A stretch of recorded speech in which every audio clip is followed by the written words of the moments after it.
ನಾನು ಮೊದಲನೇ ಸತಿ ಸ್ಟೇಜ್ ಮೇಲೆ ಪರ್ಫಾರ್ಮ್ ಮಾಡಿದ್ದು ನಾನು ಡೆಲ್ಲಿನಲ್ಲಿದ್ದಾಗ ಫಸ್ಟ್ ಸ್ಟ್ಯಾಂಡರ್ಡಲ್ಲಿ ಓದ್ತಿದ್ದಾಗ ಭಾಂಗ್ರಾ ಡ್ಯಾನ್ಸ್ ಮಾಡಿದ್ದೆ.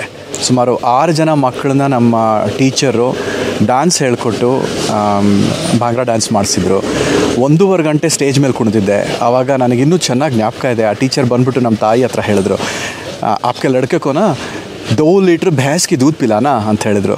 ನಿಮ್ಮ ಹುಡುಗ ಅಷ್ಟು ಚೆನ್ನಾಗಿ ಕುಣಿದಿದ್ದಾನೆ, 2 ಲೀಟ್ರು ಎಮ್ಮೆ ಹಾಲು ಕುಡಿಸಿ ಅವನಿಗೆ ಅಂತ ಹೇಳಿದ್ದು ತುಂಬ ಚೆನ್ನಾಗಿ ಕಣ್ಣಿಗೆ ಕಟ್ಟಿದಂಗಿದೆ.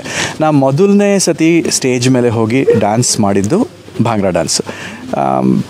ಮೂಲತಃ ನಟ ಅಂತಲೇ ಹೇಳ್ಕೋಬೇಕು, ಯಾಕೆಂದರೆ ನಾನು ರಂಗಭೂಮಿ ಕಲಾವಿದ. ನಾನು ಬೆನಕ ತಂಡದಲ್ಲಿದ್ದೆ.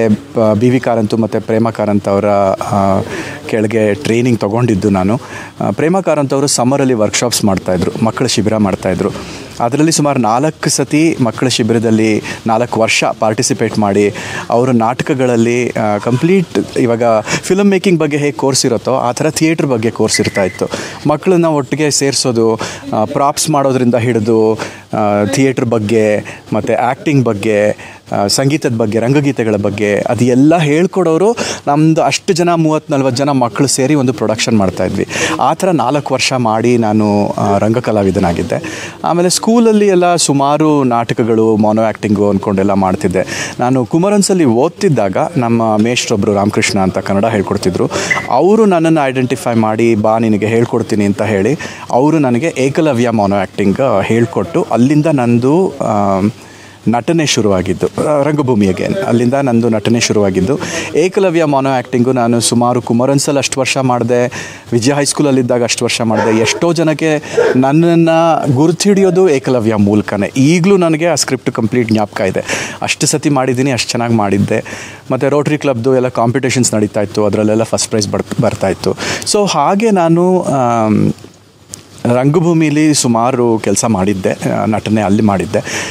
ಸಿನಿಮಾ ಆಗಲಿ, ಶಾರ್ಟ್ ಫಿಲಮ್ಸ್ ಆಗಲಿ ಅದೆಲ್ಲ ಆಮೇಲೆ ಬಂದಿದ್ದು. ನನಗೆ IT ಕಡೆ ಗಮನ ಹೋಯಿತು. ಕಾಲೇಜಲ್ಲಿದ್ದಾಗ, ಸ್ಕೂಲಲ್ಲಿದ್ದಾಗ ಗ್ರೂಪ್ ಸಾಂಗ್ಸ್ ಇರ್ತಿತ್ತು, ಗ್ರೂಪ್ ಡ್ಯಾನ್ಸ್ ಇರ್ತಿತ್ತು, ಅದರಲ್ಲೆಲ್ಲ ಪಾರ್ಟಿಸಿಪೇಟ್ ಮಾಡ್ತಾಯಿದ್ದೆ. ಸೊ ಆ್ಯಕ್ಟಿವ್ ಆಗಿರ್ತಿದ್ದೆ. ಥಿಯೇಟರ್ ಮತ್ತು ಸ್ಕೂಲ್ ಆ್ಯಕ್ಟಿವಿಟೀಸ್ ಎಲ್ಲತ್ರಲ್ಲೂ ತುಂಬ ಆ್ಯಕ್ಟಿವ್ ಆಗಿರ್ತಾಯಿದ್ದೆ. ಬಟ್ ಸಿನಿಮಾ ಮತ್ತು ಶಾರ್ಟ್ ಫಿಲಮ್ಸು ಆ ಥರದ್ರಲ್ಲೆಲ್ಲ ಆ್ಯಕ್ಟ್ ಮಾಡಬೇಕು ಅನ್ನೋದು ನಾನು ಯಾವತ್ತೂ ಅಂದ್ಕೊಂಡೂ ಇರಲಿಲ್ಲ. ಅದು ನನ್ನ ಪ್ರೊಫೆಷನ್ ಆಗಿರಲಿಲ್ಲ. ನನ್ನ ಪ್ರೊಫೆಷನ್ನು IT. 25 ವರ್ಷ IT-ನಲ್ಲಿ ಕೆಲಸ ಮಾಡಿದೆ. ಸುಮಾರು 7-8 ವರ್ಷದಿಂದ ಬೆಂಗಳೂರಿಗೆ ಹೋಗಿ ಬಂದು ಮಾಡೋದು ಜಾಸ್ತಿ ಆಯಿತು. ಅಲ್ಲಿ ಇಲ್ಲಿ ಕಾಂಟ್ಯಾಕ್ಟ್ಸು, ಸುಮನ್ ನೆಟ್ವರ್ಕು, ನನ್ನ ನೆಟ್ವರ್ಕು ಬೆಳೀತು. ಒಂದು 2-3 ಶಾರ್ಟ್ ಫಿಲಮ್ಸ್ ಮಾಡಿದೆ. ಸುಮಾರು ಆ್ಯಡ್ಸ್ ಮಾಡಿದೆ, ನ್ಯಾಷನಲ್ ಲೆವೆಲ್ ಆ್ಯಡ್ಸಲ್ಲೆಲ್ಲ ಆ್ಯಕ್ಟ್ ಮಾಡಿದೆ. ಮತ್ತೊಂದು 8 ಕನ್ನಡ ಸಿನಿಮಾನಲ್ಲೂ ಆ್ಯಕ್ಟ್ ಮಾಡಿದ್ದೀನಿ. ಇತ್ತೀಚೆಗೆ ಬಂದ ಆಚಾರ್ ಆ್ಯಂಡ್ ಕಂಪನಿನಲ್ಲಿ ಪಕ್ಕದ ಮನೆ ಸೀನಣ್ಣ, ಆಮೇಲೆ ಯೆಲ್ಲೋ ಬೋರ್ಡ್ ಅನ್ನೋ ಸಿನಿಮಾನಲ್ಲಿ ಪೊಲೀಸ್ ಕಮಿಷನರ್ ಆಗಿ, ಆಮೇಲೆ ಸೌತ್ ಇಂಡಿಯನ್ ಹೀರೋನಲ್ಲಿ ಇನ್ವೆಸ್ಟಿಗೇಷನ್ ಆಫೀಸರ್ ಆಗಿ, ಈ ಥರ ಬೇರೆ ಬೇರೆ ಅಂಬುಜಾ ಅನ್ನೋ ಚಿತ್ರದಲ್ಲಿ ನಾನು ಒಂದು ಒಳ್ಳೆ ಸ್ವಾಮೀಜಿ ಪಾತ್ರ, ಹೀಗೆ ಸುಮಾರು ಚಿತ್ರಗಳಲ್ಲಿ ಅಭಿನಯಿಸಿದ್ದೀನಿ. ಒಳ್ಳೊಳ್ಳೆ ಪಾತ್ರಗಳೇ ಸಿಕ್ಕಿದೆ ನನಗೆ. ಮತ್ತು ಇನ್ನೂ ಕೆಲವು ಡಿಸ್ಕಷನ್ಸ್ ಆಗ್ತಾ ಇದೆ. ಕಂಟಿನ್ಯೂ ಮಾಡ್ತೀನಿ, ಬಿಕಾಸ್ ಅದು ಪ್ಯಾಷನ್, ಚೆನ್ನಾಗಿರುತ್ತೆ, ಮಾಡೋಕ್ಕೆ ಖುಷಿ ಇದೆ, ಆಸಕ್ತಿ ಇದೆ. ಹಾಗಾಗಿ ಕಂಟಿನ್ಯೂ ಮಾಡ್ತಾಯಿದ್ದೀನಿ ಆ್ಯಕ್ಟಿಂಗು. ಸೊ ಮೂಲತಃ ನಾನು IT-ನೋನು. ಸೊ ಹಾಗಾಗಿ IT ಕೆಲಸ ಕಂಟಿನ್ಯೂ ಮಾಡ್ತಾಯಿದ್ದೀನಿ. ಸಾಫ್ಟ್ವೇರಲ್ಲಿದ್ದೀನಿ, ಸಾಫ್ಟ್ವೇರ್ ಮಾರ್ಕೆಟಿಂಗು, ಟೆಕ್ನಾಲಜಿ ಮಾರ್ಕೆಟಿಂಗ್ ಅಂತ, ಪ್ರಾಜೆಕ್ಟ್ ಮ್ಯಾನೇಜ್ಮೆಂಟ್, ಪ್ರೋಗ್ರಾಮ್ ಮ್ಯಾನೇಜ್ಮೆಂಟ್ ಆ ಏರಿಯಾನಲ್ಲೇ ಇರೋದು. ಈಗ ಕೆಲವು ವರ್ಷಗಳ ಹಿಂದೆ ಸುಮನ್ ನಗರ್ಕರ್ ಪ್ರೊಡಕ್ಷನ್ ಶುರು ಮಾಡಿದ ಮೇಲೆ ನಾನು IT ಕೆಲಸ ಬಿಟ್ಟು ಸಿನಿಮಾ ಕಡೆ ಸ್ವಲ್ಪ ಗಮನ ಕೊಡಬೇಕು ಅಂತ ಮಾಡಿದ್ವಿ. ಬಬ್ರು ಮಾಡೋ ಟೈಮಲ್ಲಿ ಆ್ಯಕ್ಚುಲಿ ಆವಾಗ ಕೋವಿಡ್ ಆಯಿತು. ಬೆಂಗಳೂರಿಗೆ ಬಂದಿದ್ವಿ ಬಬ್ರು ರಿಲೀಸ್ಗೆ.